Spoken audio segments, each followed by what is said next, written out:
галәмнәрне юктан бар кылып, безләрне бар иткән, безләрне халык иткән Аллаһ Раббыбызга барча хәмд сәнәләребез, улуглау мактауларыбыз булсын. Шәһадәт китерәмен, Аллаһтан башка гыйбадәт кылырга лаеклы зат юктыр. Аллаһ бар, Аллаһ бер. Һәм шәһадәт китерәмен, Мөхәммәд ибн Габдуллаһ Аллаһның хак илчесе, тугры пәйгамбәре һәм шәриф булган кулыдыр. Аллаһ аңа, аның гаиләсенә һәм аның сахабәләренә салават шәрифләрен насип итсә иде. Аллаһ Раббыбыз әгәр дә кемне дә булса үзенең гаделлеге белән туры юлдан яздырса, аны беркем дә бүтән туры юлга чыгара алмас. Әгәр дә Аллаһ Раббыбыз кемне дә булса үзенең рәхмәте белән хак юлга ирештерсә, аны беркем дә бүтән адаштыра алмас. Һәм мөхтәрәм җәмәгать, Аллаһ Раббыбыз изге китабында әйтә: "И иман китергән бәндәләр, Аллаһтан хакыйкый тәкъвалык белән куркыгыз һәм бары тик мөселман булып кына үлегез" диде. Икенче аятында әйтелгән: "И кешеләр, сезләрне яраткан халык иткән Раббыгыздан куркыгыз. Ул сезне бер кешедән яратты, аннан иптәше хатынын барлыкка китерде, һәм алар икесеннән дөньяга күп ирләрне һәм хатыннарны чәчте. Бәлки бер-берегездән Аллаһ хакы өчен сорыйсыз, шул Аллаһның ачуыннан һәм шулай ук туганлык җепләрен өзүдән куркыгыз. Дөреслектә Аллаһ сезне күзәтеп торучыдыр." Әмма бәъд, мөхтәрәм җәмәгать, Пәйгамбәребез Мөхәммәд саллаллаһу алейхи ва саллям хәбәр иткәнчә, Адам алейхиссәламнан алып кыямәткәчә тарих дәвамында бишектән бары тик 3 кенә сабый бала сөйләште. 3 кенә сабый бала бишектә булганда, кечкенә вакытларында тел салды, һәм шуларның берсе Мәрьям улы Гайса пәйгамбәр булды. Һәм Бәну Исраил кавме аның әнисен гаепли башлагач, Гайса алейхиссәлам, Гайса пәйгамбәр, ул былай дип әйткән. Һәм аның сүзләрен Аллаһ Тәгалә Мәрьям сүрәсендә 31-нче аятында китерә: "Ваҗа'алани мубаракан айнама кунту." Һәм Раббым мине ди, кайда гына булсам да бәрәкәтле кылды дип әйтте. Кайда гына булсам да бәрәкәтле булдым дип әйтә Гайса пәйгамбәр. Һәм тәфсир галимнәре менә бу бәрәкәтле булу нәрсә дигәнне аңлата дигәч, алар ягъни кешеләргә күп файда китерүче, кешеләрне яхшылыкка өйрәтүче һәм минем Раббым нәкъ шул сыйфатта, шул рәвештә яратты дип аңлаттылар тәфсир галимнәре. Һәм шуңа күрә, мөхтәрәм җәмәгать, менә бу сыйфат, бәрәкәтле булу, кешеләргә файда китерү сыйфаты, ул Гайса пәйгамбәргә генә хас булмаган бер сыйфат. Ләкин Аллаһ Тәгаләнең кемгә тели, кемгә насип итә, шуларга бирелә торган Аллаһ Раббыбызның кулларының бер сыйфаты булып тора. Һәм чын-чынлыктан уңышка ирешкән кеше менә бу сыйфатны үзендә булдырырга ашыккан кеше. Кайда гына булса да ул бәрәкәтле, кайда гына булса да ул башкаларга файда китерергә ашыга, кайда гына булса да ул кешеләрдәге туган проблемаларны чишергә ашыга. Кем соң ул бәрәкәтле кеше? Аның нинди сыйфатлары, аның нинди үзенчәлекләре бар? Ничек итеп бәрәкәтле кеше булырга мөмкин? Һәм нинди кеше ул бәрәкәтле кеше дигәч, әлбәттә, алда әйтеп үтелгән тәфсир галимнәре бу сүзне былай дип аңлаталар. Ягъни бәрәкәтле ул кешеләргә күп итеп файда китерә. Кешеләргә игелек кыла, изгелек баш эшли. Һәм үзенең үгет насихәтләре белән булсынмы, файдалы гыйлеме белән булсынмы, мал-мөлкәте белән булсынмы, кулы, көч-куәте белән ярдәм итүчеме, менә булар һәммәсе дә бәрәкәтле кеше дигән исемгә туры килә дип әйтәләр.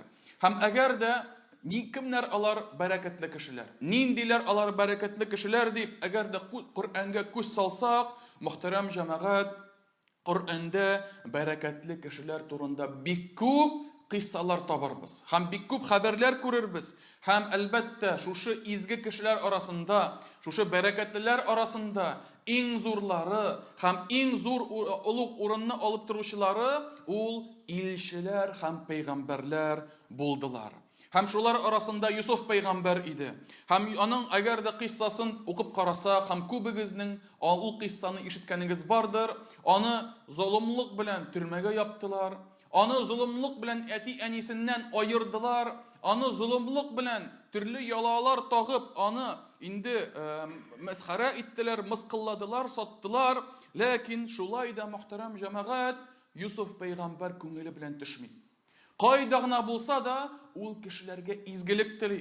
Кайда гына булса да, ул кешеләргә хак сүзен ирештерә. Һәм менә шул кыйссаның берсендә ишеткәнегез бардыр. Төрмәдә булганда ике кеше бергә утыра торган, ике дусты төш күрәләр.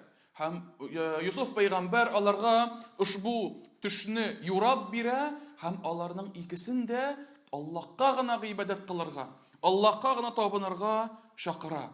Һәм шулай ук үзе дә төрмәдән чыккач, инде бөтен яла ягулар беткәч, зур урынга ирешкәч, зур дәрәҗә алгач та, ул абыйларына зур-зур бүләкләр бирде. Абыйларын гафу итте һәм башкаларга да үзенең изгелеген тидерде.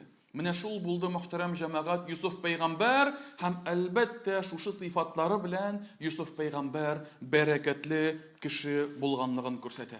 Муса пәйгамбәр кыйссасын карасак, Муса алейхиссалам ул Мисырдан инде хәл-әхвәлләр була, шулай бит Мисырдан качып чыгып китә, һәм шуннан соң качып чыгып киткәч, ул Мәдьян иленә барып җитә. Һәм Мәдьян иленә килгәч, һәм юлында күп авырлыклар күрүенә карамастан, төрле кытлыклар кичерүенә карамастан, ул, мөхтәрәм җәмәгать, барыбер кешеләргә яхшылык эшләде. Барыбер кешеләргә изгелеген күрсәтте, игелек бирде. Һәм Коръәндә Аллаһ Тәгалә Касас сүрәсендә 23-нче аятында булай дип әйтә: "Валамма варада ма'a Madyan wajada alayhi ummatan minan nas يسقون ووجد من دونهم امرأتين تذودان قال ما خطبكما قالتا لا نسقي حتى يصدر الرعاء وأبونا شيخ كبير." Һәм бу аятның тәрҗемәсе: Муса Мәдьян илендәге бер кое янына килгәч, аның кырыенда үзләренең хайваннарын эшертеп торучы кешеләрне күрде.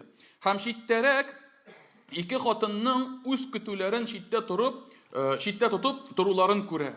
Һәм алар янына килеп, нәрсә булды сезнең белән? Ягъни, бөтен көтүчеләр белән бергә хайваннарыгызны эшертмисез, су эшертмисез дип әйткәч, алар әйттеләр: "Без теге көтүчеләр киткәнчегә кадәр үз хайваннарыбызны эшертә алмыйбыз, әтиебез безнең карт кеше" дип җавап бирделәр. Һәм менә бу кыйссаны Умар ибн Хаттаб бер хадистә ачыклап сөйли. Пәйгамбәребездән саллаллаһу алейхи ва саллям ирешкән гыйлеме белән Умар ибн Хаттаб безгә бу кыйсса турында әйтә. Һәм ул әйтә, ул кое янында башта көчле ирләр үз көтүләрен су эшертер өчен килә иделәр ди. Һәм үзләре эшертеп бетергәч, кыены зур таш белән ябып куялар иде ди. Ягъни кое ябыла иде. Суы китмәсенгә, суы пычрамасынга зур таш белән ябып куя иделәр ди. Һәм шул таш ябылгач, кое янына хайваннары белән бу ике хатын килде. Ләкин шул таш шул кадәр авыр булды ки, алар ни үзләре дә алып куя алмадылар, ни әтиләре дә алып куя алмады. Чөнки әтиләре карт кеше иде, әтиләре көчсез иде, зәгыйф иде. Һәм шунда Муса алейхиссалам аларның авырлыкларын күргәч, аларга ярдәм итте һәм үзе көчле иде Муса алейхиссалам табигаты белән, шушы ташны алып куеп, шушы ике хатынга һәм аларның хайваннарына җитәрлек итеп су бирде, мөхтәрәм җәмәгать. Без ничек, әгәр дә без үзебезне шушы кыйссалар белән чагыштырсак, кайсы бер вакытларда менә күренеп тора, кайсы бер урамда булганда күренә, кибеттән чыгалар ир белән хатын. Хатын күтәргән зур-зур пакетлар, ашамлыклар, продуктлар, ир кеше дә күтәргән. Ул нәрсә күтәргән ир кеше? Кулындагы телефонын күтәргән. Сөйләшеп бара, нитеп бара, әйме үзенең ниләрен решать итә, проблемаларын янәсе решать итә. Хатыны шушы ниләр белән, сумкалар белән, пакетлар белән күтәреп өйгә таба баралар, мөхтәрәм җәмәгать. Әлбәттә, теге үзебезгә мәзәк шикелле теге ишетелеп тора, ләкин андый хәлләр бар, мөхтәрәм җәмәгать. Һәм кайсы бер вакытларда без үзебез дә кемдер әгәр дә нәрсәдер эшләсә, берәр эш эшли икән, мәсәлән, берәр көчен түгә икән, без аңа карап утырырга яратабыз. Барып ярдәм итү түгел, барып көчебездән кире аламы, нәрсә эшлим икән, нәрсә нитим икән дип сорау түгел, просто карап утырабыз аңа.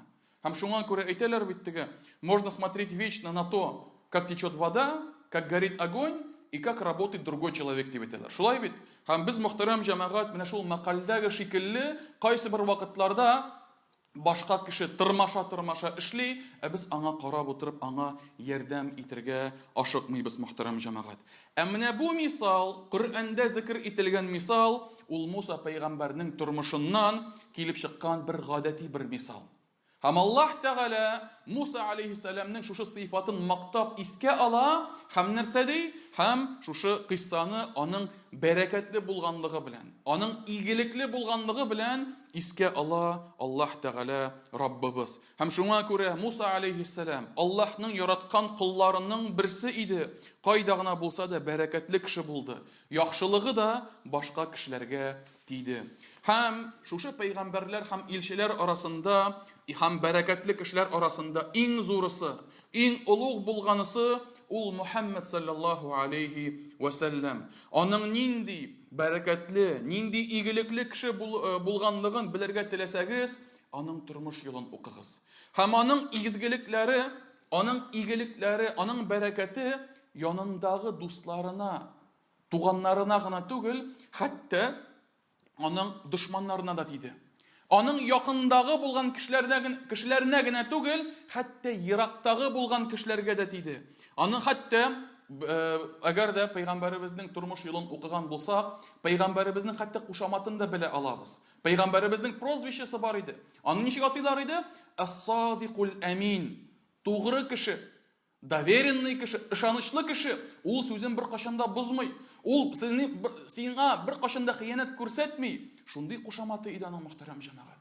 Һәм аны шушы кушаматы белән аны хәтта Мәккә мөшрикләре дә атый иделәр. Һәм шуңа күрә бер вакытны хәтта менә шушы пәйгамбәребезнең игелеге, пәйгамбәребезнең яхшылыгы, бер вакытны чүлдән бер бәдәви килә, һәм пәйгамбәребездәге булган шушы садакаларны күргәч, пәйгамбәребезнең якасына ябыша.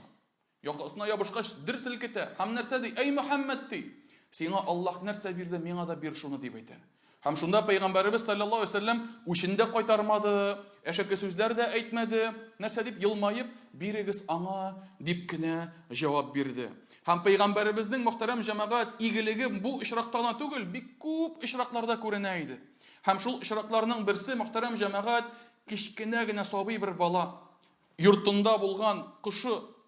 Теге бездә бит хәзер попугайлар тотабыз бит инде, әйме? Ул вакытта да кешеләр кайсы бер инде балалар инде шушы кичкенә генә кошларын тотканнар. Шул йортында яшәүче кичкенә генә кош вафат булгач, бу бала кайгыра башлый. Һәм урамда кайгырган хәлдә булганда, пәйгамбәребез моны күреп, нәрсә булды дип хәл әхвалын сораштыра. Һәм ахыр чиктә шушындый хәлне ишеткәч, ул аның кайгысын уртаклаша, мөхтәрәм җәмәгать. Кичкенә генә сабый баланы. Без бүгенге көндә сабый бала түгел, без гадәти кешене дә искә алмыйбыз. Аның хәлен дә белмибез. Әйе, берәр зур түрә булса, дәрәҗәле кеше булса, фәлән-фәләнович, ничек хәлләрегез, исән-саулармы, гаиләләр ничек дип сораштырабыз. Гадәти бер кеше, сау-сәламәт, нормальный кеше, без аның хәл-әхваллары турында бик сорашмыйбыз. Инде балалар турында вообще кайсы вакытларда хәтта күрмәмешкә дә салышабыз, мөхтәрәм җәмәгать. Әмма ләкин пәйгамбәребез ул нәрсә булды? Ул хәтта шушы кичкенә баланың кайгырганын күргәч, аның күңелен күтәрде.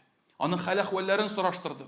Һәм шуңа күрә, мөхтәрәм җәмәгать, менә бу пәйгамбәребезнең игелеге хәтта кичкенә балаларга да тиде. Алай гына түгел, хәтта акыллы, зәгыйф булган кешеләрне дә пәйгамбәребез сөендерде. Бер вакытны пәйгамбәребез янына бер кеше килә, һәм ул тумыштан акылы сай иде, акылы зәгыйф иде.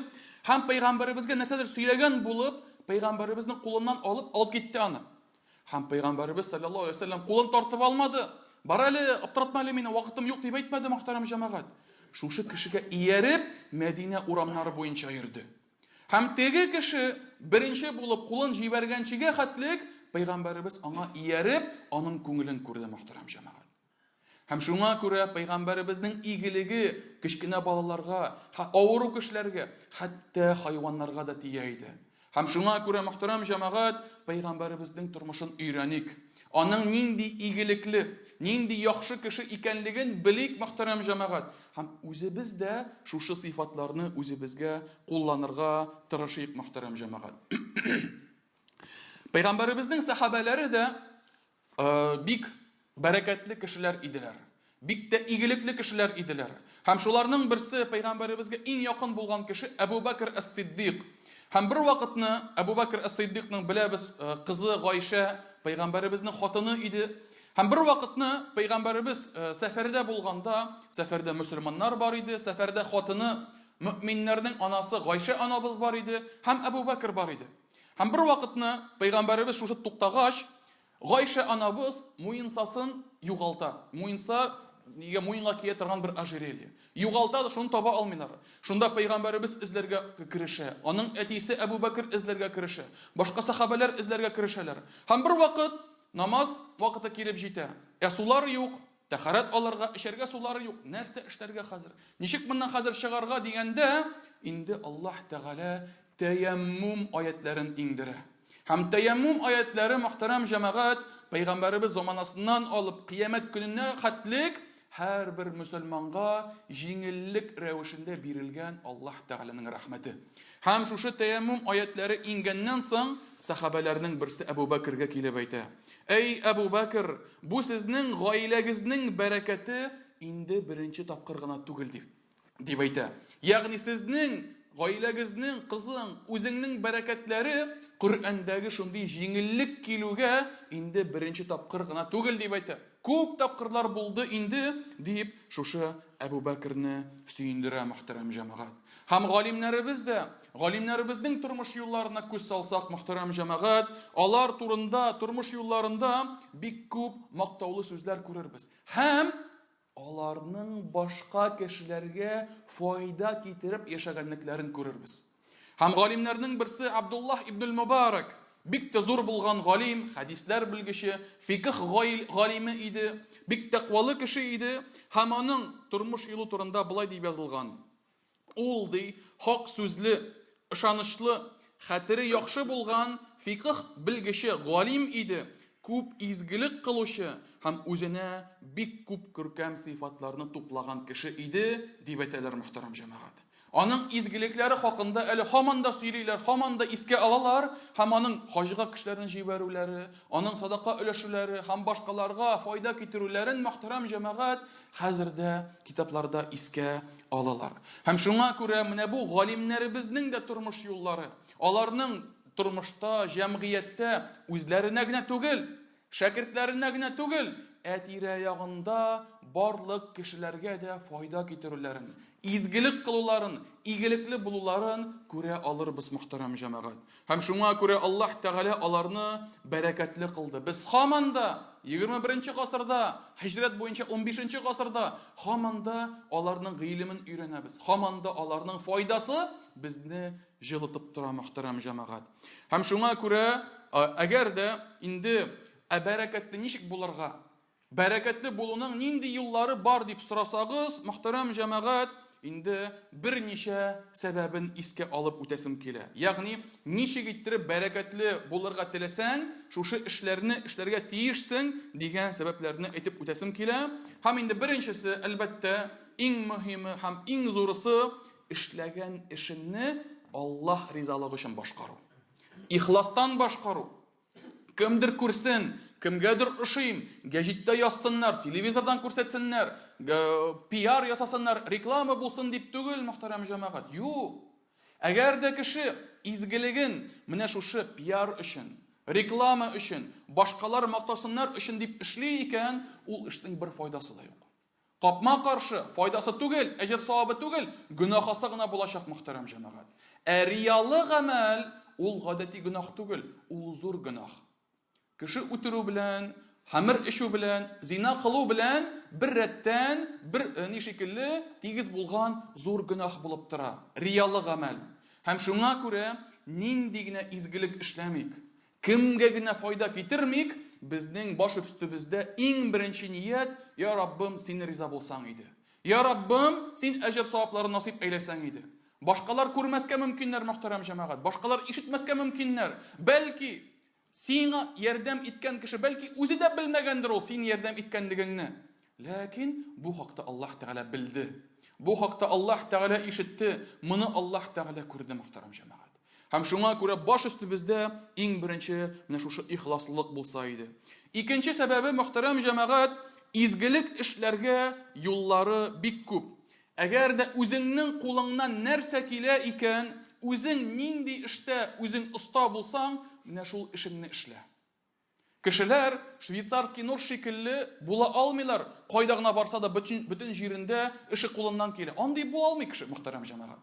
Аллаһ Тәгалә безне төрле итеп яратты.